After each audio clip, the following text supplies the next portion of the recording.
প্রিয় দেশবাসী এবং রেমিটেন্সের যোদ্ধা প্রবাসী যারা আমাদের সাথে রয়েছেন সর্বক্ষণ দৈনিক কালের বার্তা এবং চ্যানেল কালের বার্তার পক্ষ থেকে সবাইকে স্বাগত জানাচ্ছি। আজকে আমি আপনাদের মাঝে দেশের স্বার্থে সরকারের প্রতি টি-2 টুলের আবেদন নিয়ে এসেছি। বর্তমান পরিস্থিতির প্রেক্ষাপটে আমাদের ভবিষ্যৎ পরিকল্পনার জন্য এই প্রস্তাবনাগুলো খুবই গুরুত্বপূর্ণ।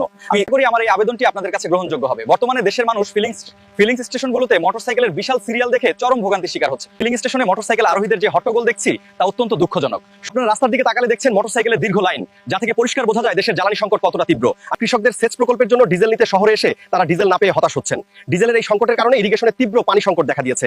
ডিজেল সংকটের কারণে আমাদের সেচ প্রকল্পগুলো চরম বিপর্যয়ের মুখে। শহরের মানুষ হয়তো এই বাস্তবতা উপলব্ধি করছেন না, কিন্তু মাঠ পর্যায়ে ডিজেল চালিত পাম্পগুলো অচল হয়ে পড়ে। ইরি ধান চাষে সেচের তীব্র সংকটের কারণে উৎপাদন ব্যাহত হচ্ছে। এই পরিস্থিতি অব্যাহত থাকলে ভবিষ্যতে চরম খাদ্য সংকট দেখা দিতে পারে। দেশের মানুষ আজ বিদ্যুতের লোডশেডিং এর যন্ত্রণা গভীরভাবে উপলব্ধি করছে। এর ফলে আমাদের মিল কারখানার উৎপাদন মারাত্মকভাবে ব্যাহত হচ্ছে। এদিকে জ্বালানি তেলের দাম সামান্য বৃদ্ধি পাওয়ার সাথে সাথে পরিবহন মালিকরা অতিরিক্ত ভাড়া বাড়ানোর জন্য উঠে পড়ে লেগেছে। একে বলে সুযোগের সদ্ব্যবহার। প্রিয় সরকার, আজ আমি দেশের বর্তমান সংকট নিয়ে কিছু গুরুত্বপূর্ণ কথা বলতে চাই। মিল কারখানার চাকা অচল, কৃষি জমিতে সেচের হাহাকার আর লোডশেডিং এর যন্ত্রণা মানুষের জীবনকে অতিষ্ঠ করে তুলেছে। আমাদের শিল্প কারখানার উৎপাদন দিন দিন কমে যাচ্ছে, কৃষি জমিতে সেচের তীব্র সংকট দেখা দিয়েছে এবং ঘন ঘন লোডশেডিং এ জনজীবন অতিষ্ঠ। লোডশেডিং এর এই প্রচন্ড গরমে মানুষের হাতে তালপাতার পাখা ধরিয়ে দিয়ে কি সংকট মেটানো সম্ভব? সরকারের প্রতি আমার আবেদন, প্রতীকী সমাধানের আড়ালে আসল সমস্যা থেকে দৃষ্টি সরিয়ে রাখা বন্ধ করুন। আমাদের সাধারণ মানুষ প্রকৃতির সাথে মিশে লড়াই করে বেঁচে থাকে। তাদের হাড় ভাঙা খাটুনির ঘামেই বিত্তবানরা আরামে ঘুমায়, তাই তারা এই কষ্ট বোঝেন। এই ধারাবাহিকতা চলতে থাকলে সামনে দেশ ভয়াবহ পরিস্থিতির সম্মুখীন হতে পারে বলে আমি আশঙ্কা করছি।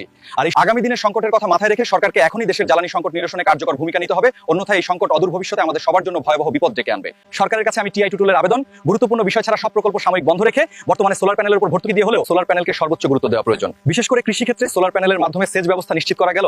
বর্তমান পরিস্থিতিতে বিদ্যুতের চাহিদা মেটাতে আমাদের ভবিষ্যৎমুখী পরিকল্পনা প্রয়োজন। সরকারের প্রতি আমার আবেদন, প্রতিটি বহুতল ভবন এবং দালান বাড়িতে সোলার প্যানেল বাধ্যতামূলক করা হোক। দেশের প্রতিটি ঘরে ভর্তুকি দিয়ে সোলার প্যানেল পৌঁছে দিন। দিনে সূর্যের আলোয় বিদ্যুৎ চলুক এবং রাতে ব্যাটারি ব্যাকআপে আলোকিত হোক। প্রতিটি মাঠে সোলার প্যানেলের মাধ্যমে সেচ ব্যবস্থা নিশ্চিত করে কৃষকদের আধুনিক প্রযুক্তি উপহার দিন।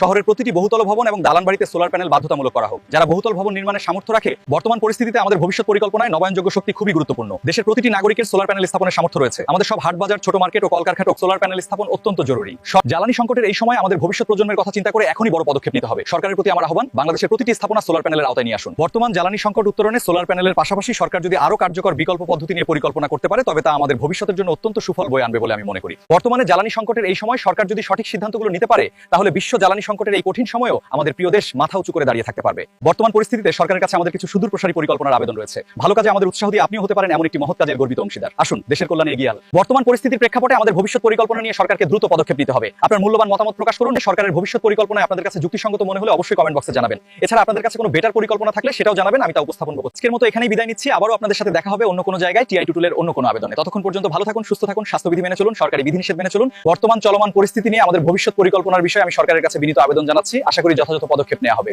আজকের মতো এখানেই বিদায় নিচ্ছি। আল্লাহ হাফেজ।